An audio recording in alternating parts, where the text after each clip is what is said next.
नमस्कार, ऑपरेशन पाकिस्तान देख रहे हैं आप। मैं हूं आपके साथ पूजा। पहलगाम में बर्बर आतंकी हमले के बाद भारत ने पाकिस्तान के साथ सिंधु जल संधि को स्थगित कर दिया था।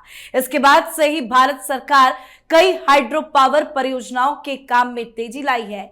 इसी क्रम में पर्यावरण मंत्रालय के तहत एक पैनल ने जम्मू और कश्मीर के किश्तवाड़ जिले में चिनाब नदी पर 260 मेगावाट के Dulhasti stage 2 hydro power project को मंजूरी दे दी गई।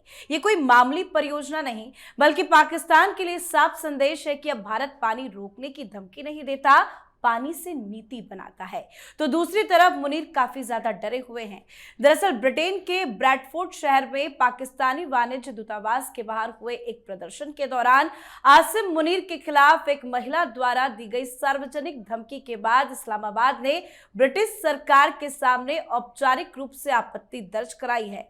पाकिस्तान ने इस मामले में लंदन से हस्तक्षेप और कार्रवाई की मांग भी की है। साथ ही पाकिस्तान के आंतरिक हालात बद से बदतर होते जा रहे हैं। पाकिस्तान इस वक्त अपने सबसे बड़े टैलेंट पलायन के दौर से गुजर रहा है। बिगड़ती अर्थव्यवस्था, राजनीतिक अस्थिरता और अनिश्चित भविष्य ने देश के पढ़े लिखे और कुशल पेशेवरों को बाहर जाने पर मजबूर कर दिया है। हालात ऐसे हैं कि पिछले 2 साल में हजारों डॉक्टर, इंजीनियर और अकाउंटेंट पाकिस्तान छोड़ चुके हैं। तो चारों तरफ से कैसे फंसा है पाकिस्तान, आज इसी पे चर्चा करेंगे। मेरे साथ स्टूडियो में मौजूद है कैपिटल टीवी के editor in chief doctor Manish Kumar और एग्जीक्यूटिव एडिटर राजीव जी। सर, आप दोनों का बहुत बहुत स्वागत है। धन्यवाद। सर, सिंधु सिंधु चिल्ला रहे थे शहबाज और आसिम मुनीर, लेकिन एक और वाटर स्ट्राइक की खबर सामने आ रही है। क्या तैयारी चल रही है चिनाब का पानी रोकने को लेकर? देखिए, चिनाब हो, झेलम हो या फिर सिंधु हो, हर जगह भारत अलग अलग परियोजनाओं के जरिए पानी को रोकने के लिए अलग अलग कुछ कार्यक्रम तो बताए गए हैं, कुछ कार्यक्रम नहीं बताए गए हैं। बहुत सारी जगहों पे टनल से जो है उसको मोड़ा जा रहा है। श्रीनगर तक पानी पहुंचाने की बात हो रही है, पानी को जो है पंजाब के नहर से जोड़ने की बात हो रही है, और उसी सिलसिले में आज इस परियोजना को हरी झंडी दे दी गई। मैं भी देख रहा था पाकिस्तान के टेलीविजन चैनल के ऊपर हड़कंप मचा हुआ है। तो एंकर पूछ रहा है, अब क्या करेंगे मुनीर, हमला करेंगे, मिसाइल मारेंगे क्या डैम के बारे में? तो वहां खबर आ रही है कि अब पाकिस्तान की सरकार जो है वो जाने वाली है यूएन में दरवाजा खटखटाने। हिंदुस्तान ने जब कह दिया है कि हमने इस संधि को तोड़ दिया तो टूट गया, नहीं करना है तो नहीं करना है। अब आप ये देखिए कि किस तरीके से साइकोलॉजिकल गेम हिंदुस्तान खेल रहा है। अभी पाकिस्तान में खबर आई कि पानी घट रहा है, खत्म हो गया है, 20 से 25% की स्कार्सिटी चल रही है, और ऊपर से आपने पार्ट 2 उसके जो है आपने घोषणा कर दी।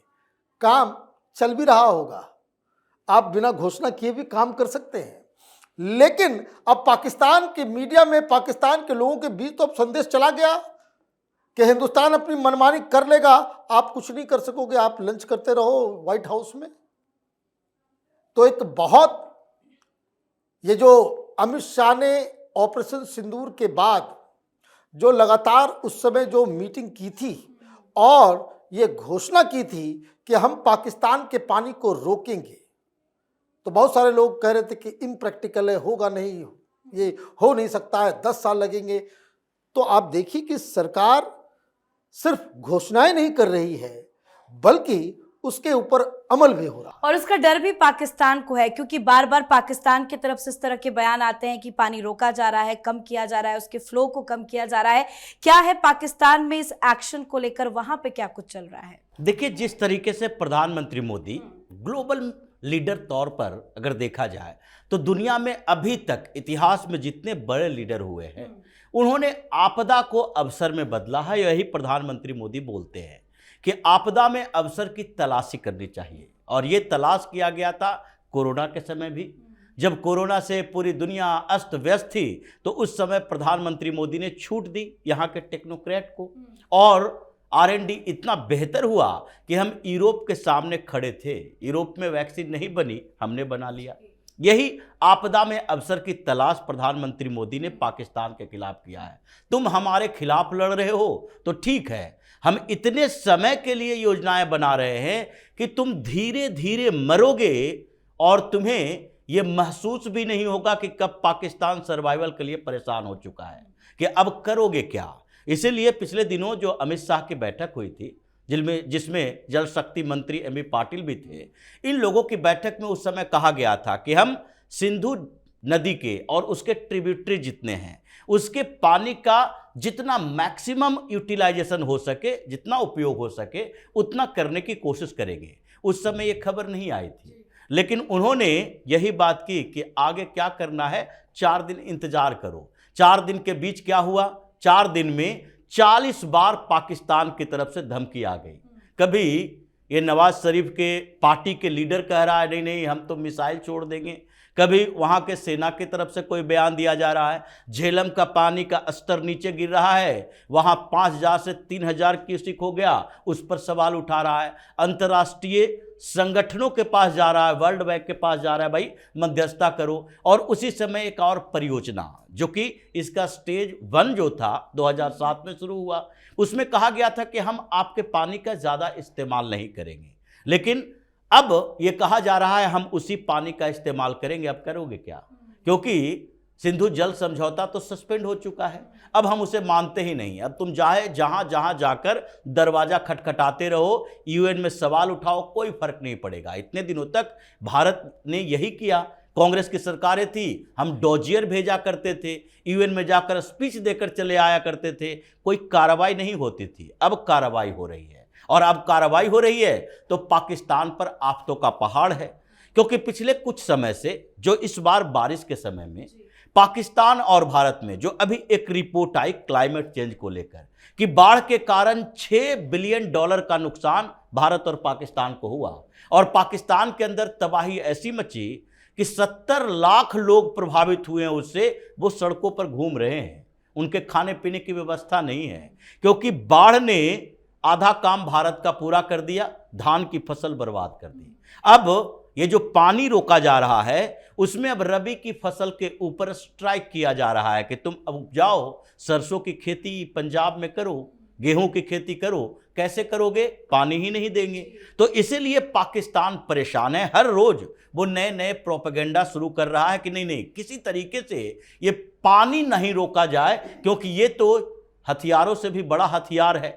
अगर ब्रह्मोस मारते हैं तो कुछ जगह पर प्रभावित होते हैं, ये तो लाखों लोग प्रभावित हो रहे हैं। तभी तो ये पाकिस्तान के मंत्री बोलता है कि देखिए भाई ये ह्यूमैनिटेरियन ग्राउंड पर सोचना चाहिए भारत को, वो हमारे देश के लोगों के जान को खतरे में डाल रहे हैं, लेकिन इससे फर्क नहीं पड़ेगा। जब तक भारत के सामने घुटने नहीं टेकेगा, जब तक अपने टेरर कैंप को बंद नहीं करेगा, प्रधानमंत्री मोदी ऐसे ही स्ट्राइक करते रहेंगे, पाकिस्तान धीरे धीरे घिसटता रहेगा। पाकिस्तान भले जितना प्रोपेगेंडा कर ले, भारत की तो रणनीति क्लियर है, लेकिन आसिम मुनीर को किस बात का डर है, वो अपनी जान क्यों बचाने में जुट गए हैं? देखिए, आसिम मुनीर को बहुत सारी समस्याओं का जो है वो सामना करना पड़ रहा है। एक तो एक महिला के वीडियो से ये डर गया। मैं एक और कहानी आज बताता हूं। अब यूएन ने एक बकायदा लेटर जारी करके मुनीर को कहा है कि भाई आप जरा बुशरा बेगम जो है, बुशरा बीबी, उसके साथ ठीक से कायदे से पेश आओ, क्योंकि यूएन की रिपोर्ट में जो ह्यूमन राइट्स रिपोर्टर है, एलिस नाम है शायद उनका, उन्होंने जो पूरा वाकया बताया है कि सब आदमी है कि क्या है, ये पागल लोग जानवर हैं क्या। बुशरा बीबी के सेल के अंदर उनको 22 घंटे जो है बिल्कुल एक कमरे में बंद कर दिया जाता है, और उसके अंदर चूहा छोड़ दे रहा है, चूहा से भेज करके डरा रहा है। ये मुनीर, ये है तुम्हारी हैसियत, ये किस सिक माइंडसेट का व्यक्ति है। उसमें पूरा डिटेल दिया गया है कि खाना अनकुक्ड होता है, और जो खाना देता भी है उसमें इतना ज्यादा मिर्च दे देता है कि कोई खा ना पाए। गंदा पानी दिया जा रहा है, वो वोमिट करते रहती है। अब आप देखिए भाई, है भी तो इमरान खान की पत्नी है ना, और इमरान खान तो अपने शान और शौकत के साथ अपनी जिंदगी उन्होंने व्यतीत किया है, अब उनकी पत्नी के साथ तो एक ह्यूमन राइट्स की अवहेलना का जो है वो मसला अलग वो चल रहा है। इमरान खान के बारे में पहले ही बोल दिया गया, आज जो है वो बुशरा बीबी के लिए आज फरमान आया। लेकिन इसको डर किस बात का है? डर इस बात का है कि सब कुछ उसके हाथ से निकल रहा है। तो ये कभी जो होता है ना कि हारा हुआ कि जो दलदल में जा रहा है उसको तिनके के सहारा कि भाई चलो भाई हमको मार दे रहा, मेरे कहीं से कोई सिंपैथी मिल जाए। भाई तुमको टंगना तो है ही, आज न कल लोग टांगेंगे। तुमने जैसे ही पाकिस्तान के जो भाड़े वाली आर्मी को तुमने गाजा पहुंचाया, उस दिन से उल्टी गिनती शुरू, तो वो तो तय है, उसमें तो कोई डाउट नहीं है। लेकिन अभी जो ये छटपटा रहा है पूरी दुनिया को ये बताने की, ये दरअसल डोनाल्ड ट्रंप को ये बता रहा है कि देखिए हम आपके लिए हुजूर अपनी जान जो है जोखिम में डालकर हम अमेरिका और इजराइल की मदद कर रहे हैं, इसके अलावा कुछ नहीं। और इसके पहले ये भी खबर सामने आई थी कि जब इमरान खान की बहन उनसे मुलाकात करने गई थी, उन्होंने बताया था कि किस तरह से टॉर्चर इमरान खान को किया जा रहा है। अब बुशरा बीबी को क्यों टारगेट किया जा रहा है? और ये जो पलायन की खबरें हैं कि डॉक्टर इंजीनियर सब छोड़ कर भाग रहे हैं, तो कौन बचेगा अब पाकिस्तान में? देखिए, मुनीर के लिए ही है। मुनीर से ये सवाल किया गया था। हाँ। जब अमेरिकी दौरे पर था तो कहा गया था कि भाई वहां तो ब्रेन ड्रेन हो रहा है, वहाँ प्रोफेशनल है नहीं आपके पास, न ही अकाउंटेंट है, न डॉक्टर है, उसकी कमी हो रही है, इंजीनियर्स नहीं है, और उसके बाद साइंटिस्ट भी नहीं है, तो आप देश को आगे कैसे बढ़ाओगे? कहा नहीं नहीं, ये तो गलत बातें हैं, गलत जानकारी है।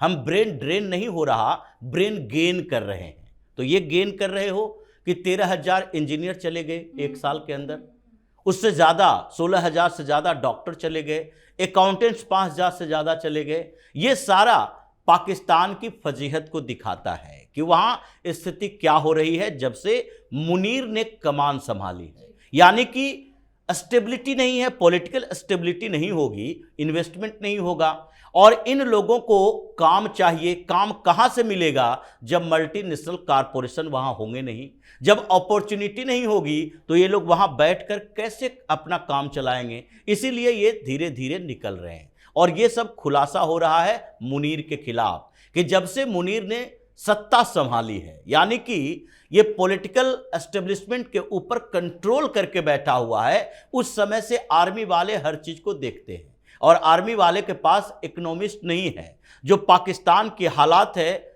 वो हालात और बदतर होंगे अगर मुनीर छोड़ता नहीं है उन जगहों पर, उन पदों को, उन स्थितियों को बदलता नहीं है जिसके लिए आर्मी की जिम्मेदारी है। तो इसलिए अगर मुनीर के खिलाफ वहां पर हंगामा चल रहा है, विदेशों में प्रोटेस्ट चल रहे हैं, और ये जो बुशरा बेगम की बात हुई है, अभी तो इमरान खान की पार्टी की तरफ से ये कहा जा रहा है कि मुनीर के खिलाफ हम आईसीजे में जाएंगे, इंटरनेशनल कोर्ट ऑफ जस्टिस में जाएंगे, इंटरनेशनल क्रिमिनल कोर्ट में जाएंगे, क्योंकि पाकिस्तान में इमरान खान के खिलाफ जो चार्जेस लगाए गए उसकी निष्पक्षता से सुनवाई नहीं हो रही। और उसके बाद जब पाकिस्तान का जनरल ही हमारे पीछे पड़ा हुआ है, हमारे नेता के पीछे पड़ा हुआ है, तो पाकिस्तान की अदालतें कुछ नहीं कर सकती, अंतर्राष्ट्रीय सहयोग की जरूरत है। इसीलिए डरा हुआ है ये। आज वो दिन है जब बेनजीर भुट्टो की हत्या हुई थी।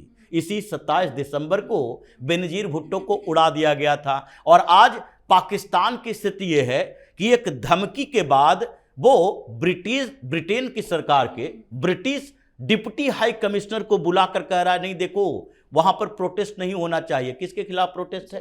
पाकिस्तान के खिलाफ लंदन में प्रोटेस्ट हो रहा है, पाकिस्तान के खिलाफ ब्रिटेन में प्रोटेस्ट हो रहा है? नहीं हो रहा, बल्कि मुनीर और शहबाज शरीफ के खिलाफ हो रहा है। तो पॉलिटिकल लीडरशिप या पॉलिटिकल लीडरशिप के बैकअप वाले सेना अध्यक्ष के खिलाफ होता है तो उस प्रोटेस्ट को रोक नहीं सकते। ऐसा ना हो गद्दाफी की तरह या फिर सद्दाम हुसैन की तरह इसको कहीं बाहर जाकर लटकाना पड़ जाए। ये ट्रंप जो फंसा हुआ है इसके जाल में, अभी ट्रंप के खिलाफ भी अमेरिका के अंदर आवाजें उठेगी, और उठनी शुरू भी हो गई है कि मुनीर के साथ आपके संबंध कैसे होने चाहिए। इसलिए मुनीर जो चाह रहा था कि हम ता जिंदगी बचे रहें, हम अपने कुकर्मों की सजा न भुगतें, उसको जल्दी ही उसके कुकर्मों की सजा मिलेगी। बिल्कुल सर, बहुत बहुत धन्यवाद सर आप दोनों का। धन्यवाद। तो सिंधु सिंधु चिल्लाते रह गए शहबाज मुनीर और भारत ने बड़ा एक्शन ले लिया है। पाकिस्तान पर भारत की ये वाटर स्ट्राइक पाकिस्तान के लिए सबसे बड़ा झटका है। मुनीर तो बस अब अपनी जान बचाने में जुटे हैं।